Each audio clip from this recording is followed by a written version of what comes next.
خلق الإنسان علمه البيان. نحمده ونصلي على رسوله الكريم، أما بعد، فأعوذ بالله من الشيطان الرجيم. بسم الله الرحمن الرحيم.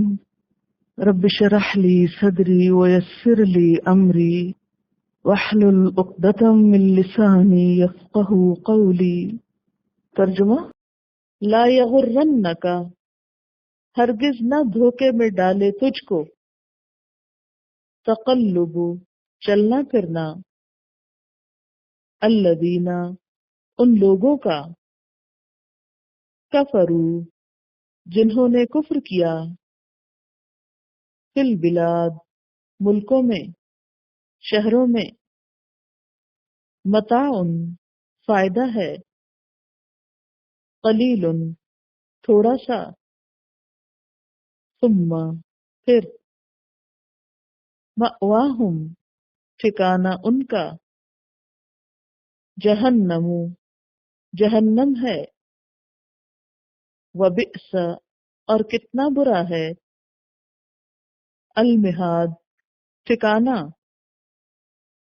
لیکن، الذین، وہ لوگ، اتقوا، جنہوں نے تقوی کیا، ربہم، اپنے رب سے، لہم، ان کے لیے، جنات، باغات ہیں، تجری، بہتی ہیں، من تحتہا، ان کے نیچے سے، الانہار، نہریں، خالدین، ہمیشہ رہنے والے ہیں، فیہا، ان میں، نزلا، مہمانی ہے، من عند اللہ، اللہ کے پاس سے، وما، اور جو کچھ، عند اللہ، اللہ کے پاس ہے،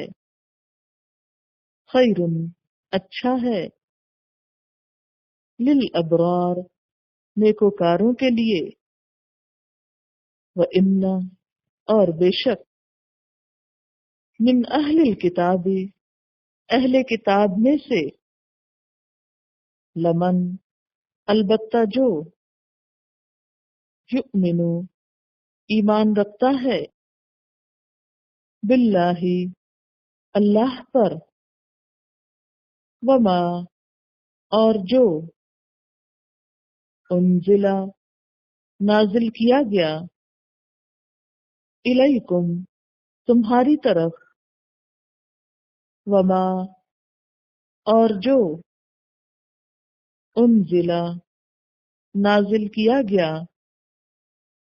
الیہم، ان کی طرف، خاشعین، ڈرنے والے ہیں، للہ، اللہ کے لیے، لا یشترون، نہیں بیچتے، بآیات اللہ، اللہ کی آیات کو، ثمنا قلیلا، تھوڑے پیسوں کے عوض، اولئک، یہی لوگ، لہم، ان کے لیے، اجرہم، ان کا اجر ہے، عند ربہم، ان کے رب کے پاس، ان اللہ، بے شک اللہ تعالی، سریع الحساب، جلد لینے والا ہے حساب، یا ایہا الذین آمنوا، اے لوگو جو ایمان لائے ہو، اصبروا، صبر کرو، وصابروا، اور مقابلے پر صبر کرو، ورابطوا، اور تیار رہو، آمادہ رہو، واتقوا اللہ، اور ڈرو اللہ سے، لعلکم، تاکہ تم، تفلحون، تم فلاح پا جاؤ۔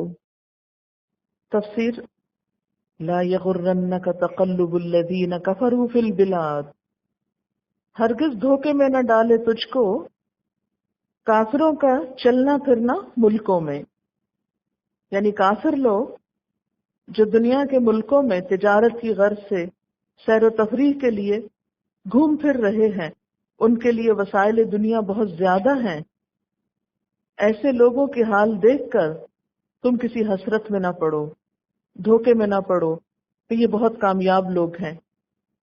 عام طور پر کیا ہوتا ہے کہ جب ہم یہ دیکھتے ہیں کہ وہ لوگ جو ایمان بھی نہیں لائے، کفر پر بھی ہیں، نہ ان کی زندگی میں خدا ہے، نہ رسول ہے، نہ کوئی دین ہے، نہ مذہب ہے، اور ان سب باتوں کے باوجود وہ خوب ترقی کیے جا رہے ہیں، تو انسان سوچتا ہے میں کتنا بدقسمت ہوں، میں نے دین کے راستے پہ چل کے کیا پایا؟ تکلیفیں اور دکھ اور گھروں سے نکالا جانا۔ یہ جو گھروں سے نکالے جانے کی بات ہے نا، یہ بڑی تکلیف دہ ہے، کیونکہ انسان رشتہ داروں کی جب جذباتی محبت سے جدا ہوتا ہے تو یہ چیز انسان کے لیے بسا اوقات بہت ناقابل برداشت ہو جاتی۔ جب انسان گھر سے نکل کر دور جاتا ہے اور دیکھتا ہے سب اپنے گھروں میں آرام سے رہ رہے ہیں، آرام سے سکون سے زندگی بسر کر رہے ہیں، اور ایک ہم ہیں کہ تنہا ہیں، تو اس سے انسان کے اندر بسا اوقات ایک ڈپریشن کی کیفیت پیدا ہوتی۔ یہاں پر یہ فرمایا کہ دیکھو جو لوگ دنیا کے مقاصد کے لیے گھوم پھر رہے ہیں، ان کو دیکھ کر تو تمہارے اندر حسرت آتی ہے، اور اگر دین کے لیے تم نکلے ہو تو اپنے آپ کو بیچارہ کیوں سمجھتے ہو؟ اور پھر کافروں کی ترقی پر، ان کے گھومنے پھرنے پر، ان کی کاروباری سرگرمی پر تم دھوکے میں مبتلا نہ ہو۔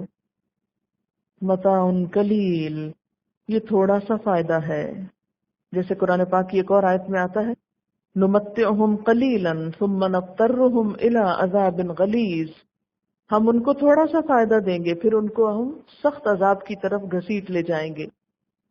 ثم مأواہم جہنم، پھر ان کا ٹھکانہ جہنم ہے، وبئس المہاد، اور بدترین ٹھکانہ ہے۔ اس کے برعکس لیکن الذین اتقوا ربہم، لیکن وہ لوگ جنہوں نے اپنے رب سے تقوی کیا، لہم جنات، ان کے لیے باغات ہیں، تجری من تحتها الانہار، جن کے نیچے نہریں بہ رہی ہیں، خالدین فیہا، اس میں ہمیشہ رہنے والے ہیں، نزلا من عند اللہ، مہمانی ہے اللہ کی طرف سے۔ یعنی اگر دنیا چھن بھی گئی تو کیا نقصان، ہمیشہ کی جنت تو پاؤ گے، اللہ کی طرف سے مہمانی تو ملے گی۔ نزل کہتے ہیں اس مہمانی کو جو مہمان کو سب سے پہلے آفر کی جاتی ہے۔ جب کوئی مہمان آپ کے پاس آتا ہے تو سب سے پہلی چیز جو اس کو آفر کی جاتی ہے بطور مہمانی کے، اس کو نزل کہتے ہیں۔ آخرت میں اللہ کی راہ میں نکلنے والے، ستائے جانے والے، دکھ اٹھانے والے، اللہ کی راہ میں جان دینے والوں کو بہترین عزت و اکرام سے نوازا جائے گا۔ وہ اللہ کے مہمان ہوں گے جو وہاں کی جنتوں میں رکھے جائیں گے، باغوں میں رکھے جائیں گے۔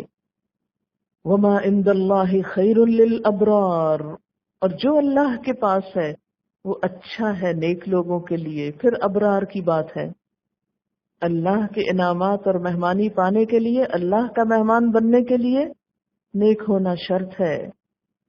وَإِنَّ مِنْ أَهْلِ الْكِتَابِ، اور اہل کتاب میں سے، لَمَن يُؤْمِنُ بِاللَّهِ، البتہ کچھ ایمان لانے والے ہیں اللہ پر۔ یعنی اہل کتاب میں سب کے سب ہی بے ایمان نہیں، بلکہ کچھ ایمان بھی رکھتے ہیں، اللہ کو مانتے ہیں۔ وَمَا أُنزِلَ إِلَيْكُمْ، اور جو تمہاری طرف نازل کیا گیا یعنی قرآن پاک، اس کو بھی مانتے ہیں۔ وَمَا أُنزِلَ إِلَيْهِمْ، اور جو ان کی طرف نازل کیا گیا یعنی تورات و انجیل، اس کو بھی مانتے ہیں۔ خاشعین للہ، اللہ سے ڈرنے والے ہیں، اللہ سے خشوع کرنے والے ہیں، یعنی عاجزی کرنے والے ہیں۔ خشاع کا مطلب ہوتا ہے نا دب جانا۔ لا یشترون بآیات اللہ ثمنا قلیلا، وہ اللہ کی آیات کو تھوڑے پیسوں میں نہیں بیچتے، یعنی ان میں یہ خرابیاں نہیں جو پچھلے لوگوں میں ذکر کی گئیں۔ اولئک لہم اجرہم عند ربہم، ایسے لوگوں کا اجر ان کے رب کے پاس ہے۔ ان اللہ سریع الحساب، بے شک اللہ جلد حساب لینے والا ہے۔ ایک حدیث میں آتا ہے کہ اہل کتاب میں سے وہ لوگ جو اپنی کتابوں کو بھی مانے اور پھر حضور صلی اللہ علیہ وسلم پر اتری ہوئی کتاب کو بھی مانے، اپنے انبیاء کو بھی مانے اور حضور کو بھی مانے، ان کے لیے دوہرا اجر ہے۔ حضرت انس رضی اللہ تعالیٰ عنہ سے روایت ہے کہ جب نجاشی کی وفات کی خبر پہنچی تو نبی صلی اللہ علیہ وسلم نے فرمایا اس پر جنازہ پڑھو۔ لوگ کہنے لگے کہ ہم اس حبشی پر نماز پڑھیں، تو اللہ تعالیٰ نے یہ آیت نازل کی، کیونکہ نجاشی کو جب پتہ چلا حضور صلی اللہ علیہ وسلم کا تو اس نے انکار نہیں کیا۔ کیا کہا تھا کہ ان میں وہی روح بول رہی ہے جو عیسیٰ علیہ السلام نے بولی تھی، دونوں کی تعلیمات ایک ہیں۔ تو اس لیے اہل کتاب میں سے اگر کوئی ایمان لاتا ہے تو اس کے لیے اس کا اجر اس کے رب کے پاس محفوظ ہے۔ اور ہم دیکھتے ہیں اگر تاریخ کا مطالعہ کریں تو نصارہ کی اکثریت مسلمان ہوئی، یعنی کرسچن زیادہ مسلمان ہوئے ہیں بنسبت یہود کے۔ یہود میں چند ایک لوگ مسلمان ہوئے۔ کہتے ہیں کہ حضور صلی اللہ علیہ وسلم کے زمانے میں یہود میں سے جو لوگ مسلمان ہوئے ان کی تعداد 10 سے زیادہ نہیں، یعنی اتنے قلیل، لیکن نصارہ بہت سے۔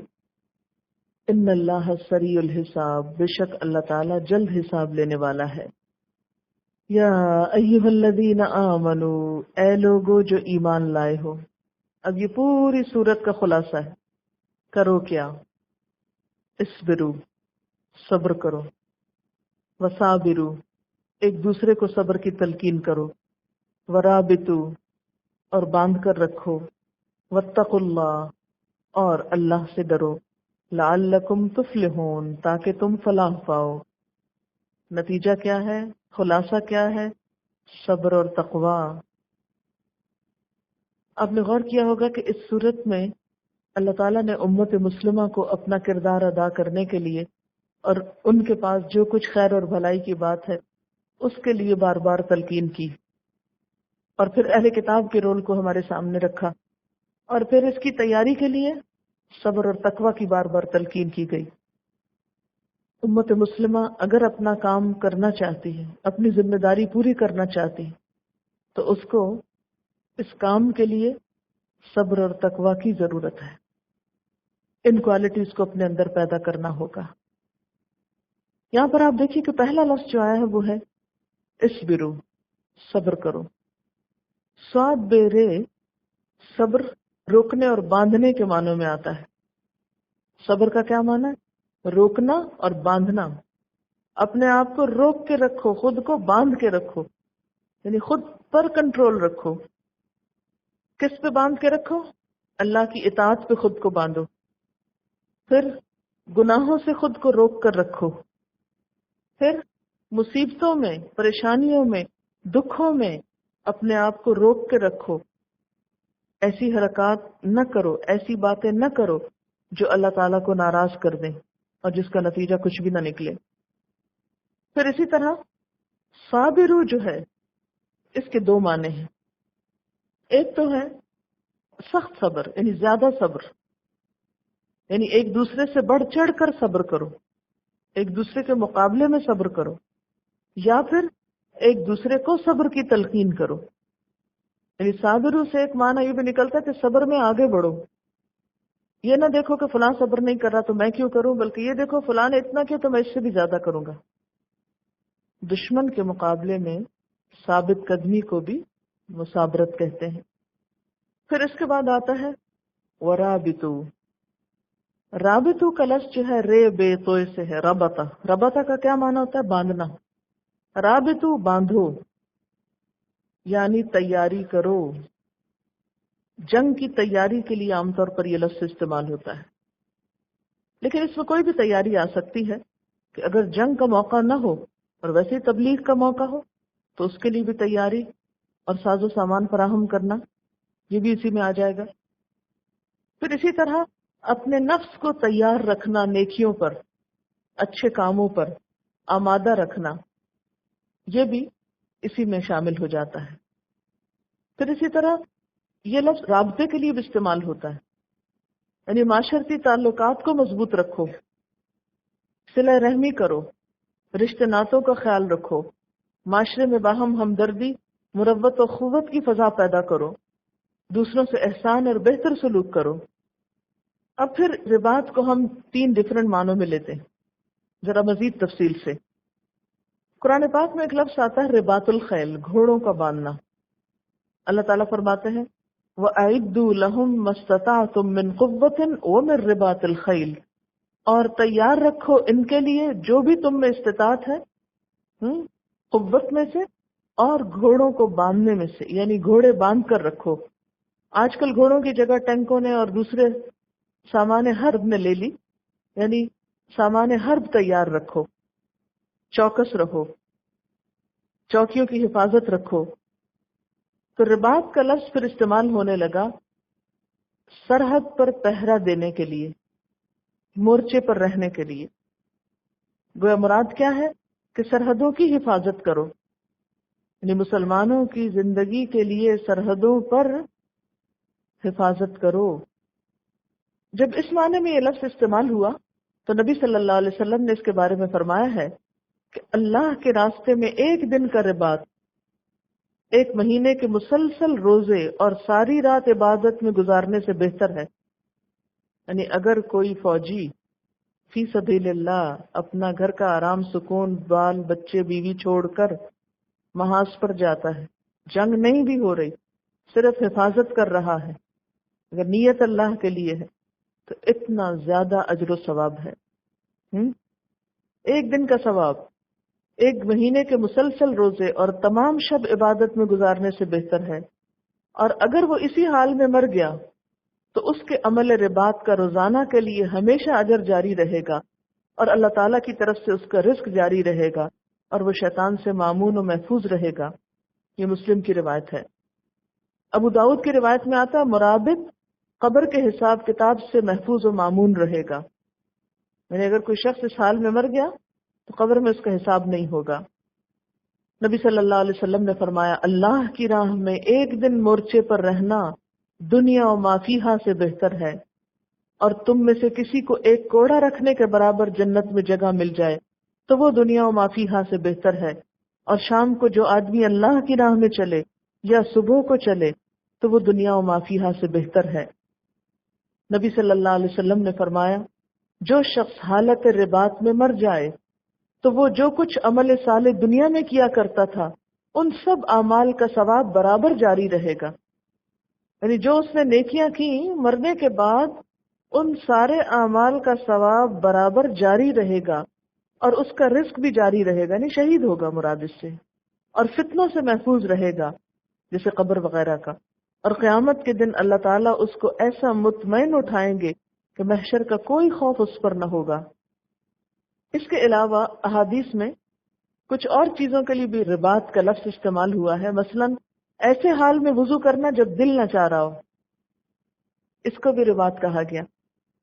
مسجدوں میں دور سے چل کر جانا، یعنی جو لوگ دور سے عبادت کے لیے چل کر جاتے ہیں، نماز کے بعد دوسری نماز کا انتظار کرنا، اس کو بھی رباط کہا گیا ہے. حدیث سنا دیتی ہوں. ابو سلمہ بن عبد الرحمن سے روایت ہے کہ نبی صلی اللہ علیہ وسلم نے فرمایا میں تمہیں وہ چیز بتاتا ہوں جس سے اللہ تعالیٰ گناہوں کو معاف فرما دے اور تمہارے درجات بلند کر دے. وہ چیزیں یہ ہیں: وضو کو مکمل طور پر کرنا باوجود اس کے کہ سردی یا کسی زخم یا درد کے سبب اعضاء کا دھونا مشکل نظر آ رہا ہو، اور مسجد کی طرف کثرت سے جانا، اور ایک نماز کے بعد دوسری نماز کا انتظار. پھر فرمایا ذالکم الرباط، یہی رباط ہے. یعنی دین کے کاموں پر بھی پوری طرح تیار اور چوکس رہنا، چاہے اچھے حالات ہو یا برے حالات ہو. اور اگر اس کو آج کے دور میں لیا جائے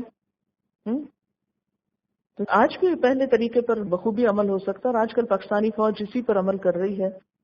لیکن آپ نے دیکھا ہوگا کہ ٹرینڈ کیا ہے، جن لوگوں کی کوئی اور ڈیوٹیاں سرحد پہ نہیں گئے وہ اپنے آپ کو بہت لکی سمجھتے ہیں کہ ہماری ڈیوٹی وہاں نہیں آئی، ہم بچ گئے. حالانکہ نیک نیتی سے وہاں جانے والے اجر و ثواب میں کہیں آگے. تو بیویوں کو، ماؤں کو، بہنوں کو چاہیے کہ مردوں کو خوشی خوشی رخصت کرے اور اسی پر شکر ادا کرے کہ کبھی دین کی کوئی خدمت کا موقع ملا. کیونکہ عام طور پر عورتیں ہی بزدل بنا دیتی ہیں مردوں کو، رو دھو کر آنسو دکھا کے ان کے دل چھوٹے کر دیتی ہیں. پھر اسی طرح آپ دیکھیں کہ آج کے دور میں صرف جنگیں ہی اسلام کی حفاظت کا طریقہ نہیں، بلکہ علمی میدان میں اسلام کی سرحدوں کی حفاظت بہت ضروری ہے، اس لیے کہ اب سرحدیں معمولی چیز رہ گئی ہیں۔ پہلے تو ہوتا تھا نا کہ دشمن سرحد کے ذریعے اندر داخل ہوتا تھا، اب سیٹلائٹ سے داخل ہو جاتا ہے، اب اوپر سے آ جاتا ہے۔ نظریاتی سرحدوں کی، علمی سرحدوں کی حفاظت بھی بہت ضروری ہے کہ وہ عقائد خلط ملط ہوتے جا رہے ہیں، وہ ویلیوز مکس اپ ہو گئی ہیں، ہر چیز کے اندر پتہ ہی نہیں کیا اسلامی اور کیا غیر اسلامی ہے، کیا سنت ہے اور کیا سنت نہیں ہے، کیا ہم کو کرنا اور کیا نہیں کرنا۔ اب دیکھیں ہماری گفتگو کے اندر بعض جملے اور ٹرمز ایسی شامل ہو گئی ہیں کہ جو اسلام کے مزاج کے صریح خلاف ہیں۔ اور آپ دیکھیں کہ ایک تو ہوتا ہے نا آرمی کا انویژن، ایک ہوتا ہے انٹلیکچوئل انویژن۔ ہم مسلمان اس وقت انٹلیکچوئل انویژن کا شکار ہو چکے ہیں۔ کبھی ہم مغربی افکار سے متاثر ہیں، اور کیوں نہ متاثر ہوں۔ بی اے میں آپ دیکھیں مثال کے طور پر ایک عام ایوریج بچہ ہمارا جو بی اے کرتا ہے وہ جتنی پوئٹری پڑھتا ہے انگریزی کی اتنی قرآن کی صورتیں نہیں پڑھتا۔ جو ہماری اسلامیات لازمی ہے اس کی کتاب دیکھی ہے آپ نے 50 نمبر کی، اور اس کے برعکس 200 نمبر کی انگریزی بھی دیکھی ہوگی آپ نے، جو کچھ وہ اس میں آپ پڑھتے ہیں ان کے افکار اور جو نظریات، پھر کوئی سبجیکٹ آپ پڑھ لیں لیکن اس کا توڑ کیا ہے؟ کچھ بھی نہیں۔ تو کبھی ہم ایک کلچر کی زد میں ہیں، کبھی دوسرے کی زد میں ہیں۔ تو ان سب چیزوں کی حفاظت کس طرح ہوگی؟ کیا حل ہے آپ کے پاس؟ یعنی یہ نہیں کہا گیا کہ آپ دوسروں کے علوم نہ پڑھیں، نہ دیکھیں کہ وہ کیا کر رہے ہیں، دیکھیں، لیکن خطرہ اس وقت ہوتا ہے جب ہم ان چیزوں پر ایمان لانے لگتے ہیں اور اپنے اسلام کو ہم حقیر چیز سمجھ کر پیچھے کر دیتے ہیں۔ آج ہمارے اندر اسلام پر عمل کرنے کا فخر باقی نہیں رہا، ہم شرمندہ ہیں اسلام کو لے کر۔ تو بہرحال اس صورت کے ترتیب کو آپ دیکھیے، کتنی زبردست ترتیب ہے اس میں۔ شروع میں کیا کہا گیا؟ وَاعْتَصِمُوا بِحَبْلِ اللَّهِ جَمِيعًا وَلْتَكُن مِّنكُمْ أُمَّةٌ كُنتُمْ خَيْرَ أُمَّةٍ أُخْرِجَتْ لِلنَّاسِ، اور پھر آخر میں کیا؟ یا ایھا الذین آمنوا اصبروا وصابروا ورابطوا، اور رابطوا میں پھر مزید تعلقات کا رکھنا، ساتھ بیٹھنے والے کی خبر نہیں، کون ہے، کہاں سے آتا ہے، کیا کرتا ہے۔ تو دین کا کام کرنے کے لیے، امت وسط کا رول ادا کرنے کے لیے یہ آخر میں خصوصی ہدایت دی گئی ہے کہ تم آگے نہیں بڑھ سکتے، کام نہیں کر سکتے، اپنا مقصد وجود پورا نہیں کر سکتے جب تک کہ اصبروا وصابروا ورابطوا واتقوا اللہ نہ کرو۔ صبر، مصابرت، رباط اور تقوی۔ کیوں؟ لعلکم تفلحون، تاکہ تم کامیاب ہو جاؤ۔ جنگ احد میں شکست کے اسباب بتائے گئے اور یہاں کامیابی کے نکات بتائے گئے۔ کسی نے پوچھا سوال ایک عالم سے کہ میں نے قرآن پاک کی تفسیر میں پڑھا ہے کہ مرد شہید کے لیے خدا نے طرح طرح انعامات کے وعدے کیے، آپ قرآن و سنت کے حوالے سے یہ واضح فرمائیے کہ خواتین اس درجے کو کیسے پا سکتی اور ان کو وہ مراعات کن کاموں سے مل سکتی ہیں۔ خواتین شہادت کے درجے کو شہادت کی تمنا کر کے پا سکتی ہیں۔ وہ یہ ارادہ رکھیں کہ اقامت دین اور دین کی سربلندی اور غلبے کے لیے انہیں جب بھی بلایا جائے گا تو نکلیں گی، اگر جان دینے کی ضرورت پیش آئی تو قربانی دیں گی۔ ایسی صورت میں وہ محض ارادے کے سبب سے شہید لکھی جائیں گی۔ حدیث میں ہے جب آدمی نیکی کا ارادہ کرتا ہے، کسی وجہ سے نہیں کر پاتا تو اس کے لیے وہ نیکی لکھ دی جاتی ہے، جو اسے عملی جامہ پہنا لے تو اس سے 10 گنا سے لے کے 700 گنا تک ثواب ملتا ہے۔ اللہ تعالیٰ کا کتنا فضل اور احسان ہے کہ محض ارادے سے بغیر عملی قربانی کے بھی قربانی شہادت کی شکل میں لکھ دی جاتی ہے۔ خواتین کو جہاد کے لیے اس وقت پکارا جاتا ہے جب تعداد کم ہونے کی وجہ سے مرد جہاد کے لیے کافی نہ ہو، خواتین کے بلاوے کی ضرورت ہو۔ جیسے حضور صلی اللہ علیہ وسلم کے ساتھ بھی خواتین جنگوں میں شریک رہی ہیں۔ عام حالات میں ان کا جہاد حج اور تعلیم اور تعلم ہے۔ عام حالات میں ان کا جہاد کیا ہے؟ حج۔ جیسے نبی صلی اللہ علیہ وسلم نے ایک حدیث میں فرمایا تھا جہاد کن الحج، تم عورتوں کا جہاد حج ہے، اور تعلیم اور تعلم ہے، سیکھنا اور سکھانا ہے۔ خواتین تعلیم و تربیت کا کام کریں، یہ بڑا جہاد ہے۔ یہ وہ اصل جہاد ہے جو خود نبی صلی اللہ علیہ وسلم نے بھی کیا، 23 سال تک قرآن پڑھا اور پڑھایا، یہی تو اصل جہاد تھا۔ پہلی چیز تو جہاد کا علم اور جذبہ ہے، اس کے بعد جہاد کا عمل ہے۔ اسی طرح پہلی چیز شہادت کا علم ہے. اگر شہادت کا علم ہی کسی کو نہ ہو تو دنیا شہادت کے لیے تمنا کب کر سکتی ہے اور کیسے کر سکتی ہے؟ بنا بری واضح ہو گیا کہ علم جہاد اور شہادت کا موقوف علیہ ہے. علم کے اوپر سوائے نبوت کے اور کوئی مرتبہ نہیں. علم کے اوپر سوائے نبوت کے اور کوئی رتبہ اور مرتبہ نہیں. خواتین اپنے دائرے میں رہ کر سنتوں پر عمل کریں تو ان کی موت شہادت کی موت ہوگی. نبی صلی اللہ علیہ وسلم نے فرمایا، جس نے میری امت میں فساد کے وقت میری سنت کو زندہ کیا اس کے لیے 100 شہیدوں کا ثواب ہے. سنتوں کو زندہ کرنا شہادت ہے، تو اقامت دین یعنی دین کو قائم کرنا اور دین کو پھیلانا، اس کی سنت تو تمام سنتوں کا موقوف علیہ ہے. بس اس سنت کو زندہ کرنا، اس کے لیے جد و جہد کرنا جہاد ہے. ان سنتوں کو زندہ کرتے ہوئے جو عورت فوت ہو گئی تو وہ شہید ہوگی. ذکر اور فکر کے بارے میں کسی نے لکھا ہے، اس سے پتہ چلتا ہے کہ ذکر سے غور و فکر پیدا ہوتا ہے. جو ہر وقت اللہ کو یاد کرتے ہیں پھر کائنات کی ہر نشانی اس کی پہچان بن جاتی ہے اور پھر اس کا نتیجہ دوبارہ ذکر ہوتا ہے. ان نشانیوں کو دیکھ کر وہ بول پڑتا ہے سبحانک، اپنے رب کی عظمت اور پاکی کا چرچا کرتا ہے اور پھر اسے زندگی کی مقصدیت اور اپنا انجام نظر آتا ہے. وآخر دعوانا ان الحمد للہ رب العالمین. سبحانک اللہم وبحمدک نشہد ان لا الہ الا انت نستغفرک ونتوب الیک. والسلام علیکم ورحمۃ اللہ وبرکاتہ.